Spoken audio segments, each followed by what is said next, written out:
It is Saturday, June 18th at 9:10 a.m. in the year 2022. This is my video journal. I'm Mitch Miller, enjoying my morning coffee in my Satanic Temple mug, brought to you by the Satanic Temple, fighting for women's rights since the year 666, I think. I don't know. Thanks for joining me in my morning coffee.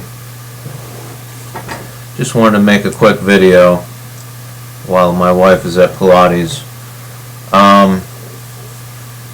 So I want to talk about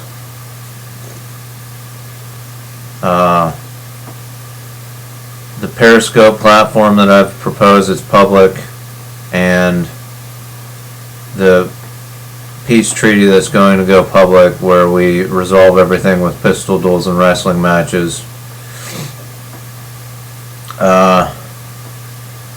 So I guess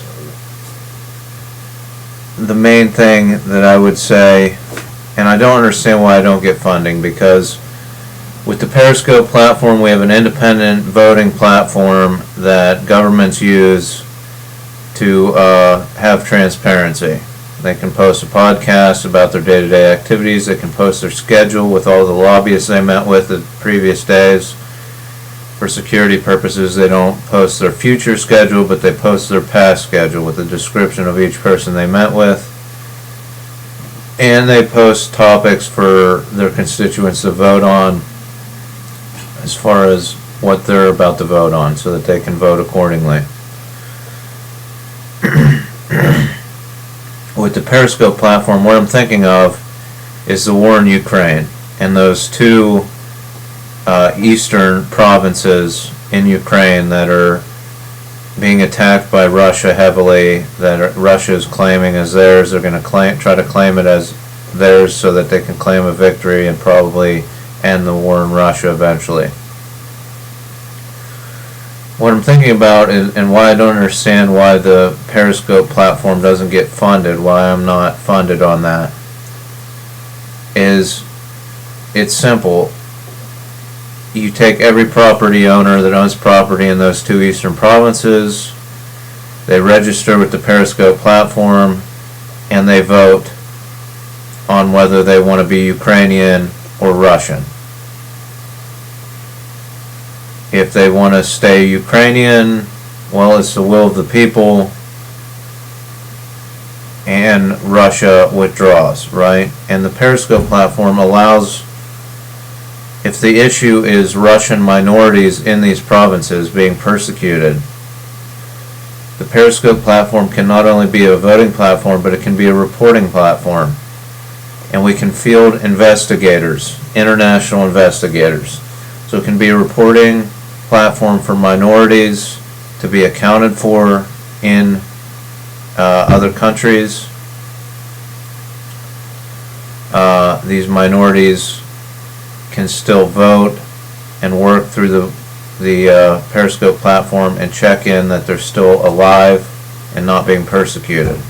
They can report incidences of persecution, and for every death of a minority group member, we can send inspectors or investigators to investigate every death of a minority member.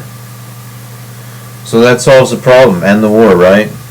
I mean, at least fund this platform, because that's what we can do with it. If the issue is minority Russian groups being persecuted, we can keep tabs on that, and we can have an international neutral party coming from the United States, a country with arguably more minorities than any other country. That's why we have so many issues with social programs and stuff, because, well, I'm not going to get into that right now. So, as far as the pistol dueling strategy, as a and this is for the Joint Chiefs of Staff, this is for generals, this is for whoever in the military, of any military, you have to ask yourself what type of fighting force you are. Are you? I believe there's two main types, and just for the sake of it, I'll say there's three. There's a peacekeeping force, a force that polices the international community, tries to keep peace, tries to end war. So are you a peacekeeping force? There's an invasionary force, a force that invades other countries to try to claim territory. So are you an invasionary force? And there's a peacekeeping force so that rich white guys can say whatever they want. Right? So there's a peacekeeping force for diplomacy, for political leaders that want diplomacy and act through traditional means of diplomacy. And what I'm proposing here is pistol duels. That's not a traditional form of diplomacy, but it's also not a rich white guy like, we'll say, Donald Trump saying whatever he wants, knowing that the military will back him up and that people will not become as offended as they normally would because of the military and foreign aid that is offered to other countries.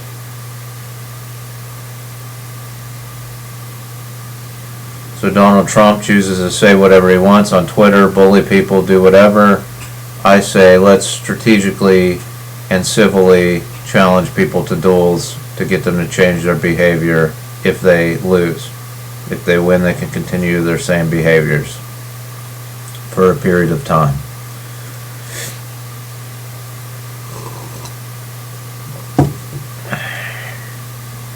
So it's nouveau diplomacy is what I'm proposing.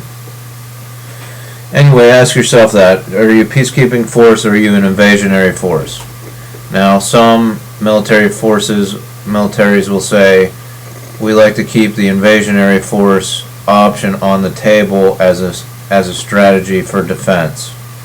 If a nation invades us, we have the option to invade them. If a nation threatens us, we have an option to invade them. I think that's kind of BS. I think you should just, in general, I think the United States should be a peacekeeping force. So if you're a peacekeeping force, you have no issue with the pistol duel wrestling match strategy. Because as a peacekeeping force, you acknowledge that most borders around the globe, most nations are formed, and that is the form they should take. They should not change borders unless it's negotiated diplomatically between political leaders. There shouldn't be invasions to claim territory. So with the pistol duels, you instantly get your invasionary force has to be the size of the entire adult population of the country you're invading.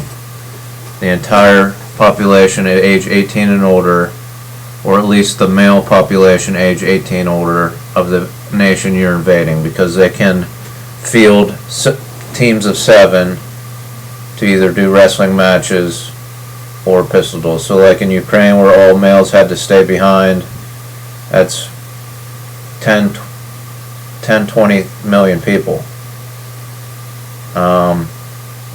So the Russian forces would have to field an invasionary force of the same size, hypothetically, unless they have the best pistol duelers in the world in order to invade that country. And in more liberal countries, it'd be the women and the men population age 18 and older could stay behind and defend their country. So for dictators and people that want to claim more territory, they're not going to favor this type of modern warfare because they have to field large militaries. But this stabilizes the borders of most nations.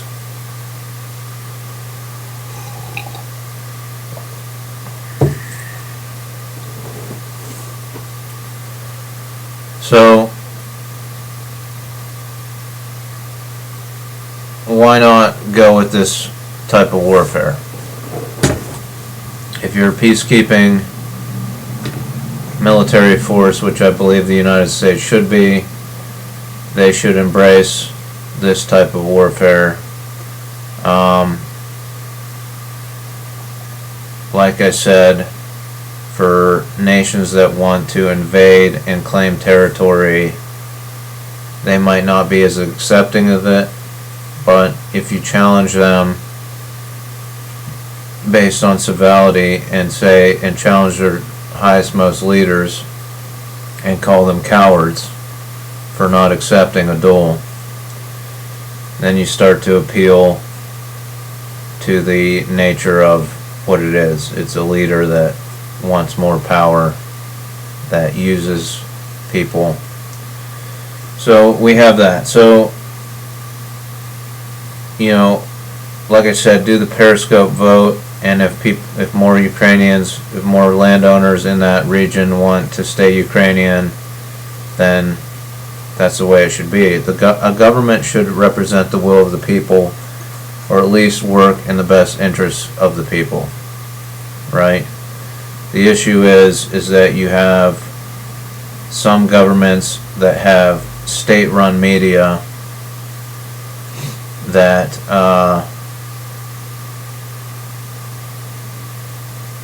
manipulate the people into believing what their leader says is the best course of action for them. And this is true in any nation, even the United States. In the United States, we have a media system controlled by billionaires. That's why we have planned obsolescence. We're making tons of garbage. We're still on fossil fuels. It's because billionaires have a propaganda machine in the United States that ignores rational, sane people like me, saying we could do things so much differently with technology instead of just doing it the way they're doing it. And we spread our media a lot more places than other nations who have state-run media.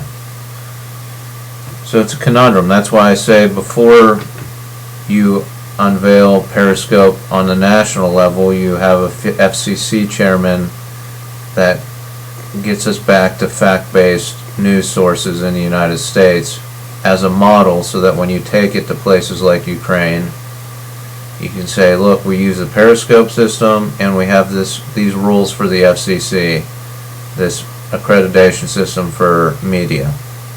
So you have to adopt both of these things in order to get to a sane level of civil discourse. So,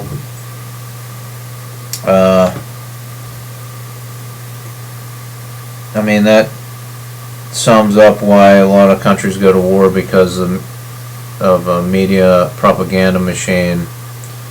You have to get that under control. You have to allow people to vote. And these changes need to happen in the United States. At least trial periods. So I don't understand why the Pentagon can't get me funding for Periscope, why they won't push me for at least employment in the FCC. If I have gainful employment, make a decent salary, I can put money towards the other projects I want to do, which I will unveil on Wednesday, another project on Wednesday for the generals of the military to mull over. New idea I came up with recently. But the thing I think I forgot to say this past Wednesday is to the Joint Chiefs of Staff: if you do not accept my pistol duel, aka wrestling match challenge, you are cowards. So I know you don't like to be called a coward, but I'm going to call every rank of the military one until I get someone to meet with me and say, here's $5,000, give me a painting and get some stuff done with this money. You don't have to employ me. If you're worried that me being employed by the government is going to somehow adversely affect my ability to stay neutral and work neutrally with parties that are fringe elements, then there's ways to get me cash infusions and things like that. I have plenty of art for sale, and neutral meeting points can be arranged. So I don't know what you're waiting for. These are all good ideas, and they can change the face of warfare. They can bring peace to the world, and they can do a lot of good. And I'd like to start focusing on them rather than working 40 hours in an embroidery shop. But I'll save my money from the embroidery shop and use it for these causes too. It's just going to take longer, and it doesn't allow me to do as much as quickly. So that's all I have to say today. Join me on Wednesday when I challenge the 5-star generals, and they'll have 7 days to contact me about my dueling challenge. Thanks for watching, and enjoy your coffee this morning.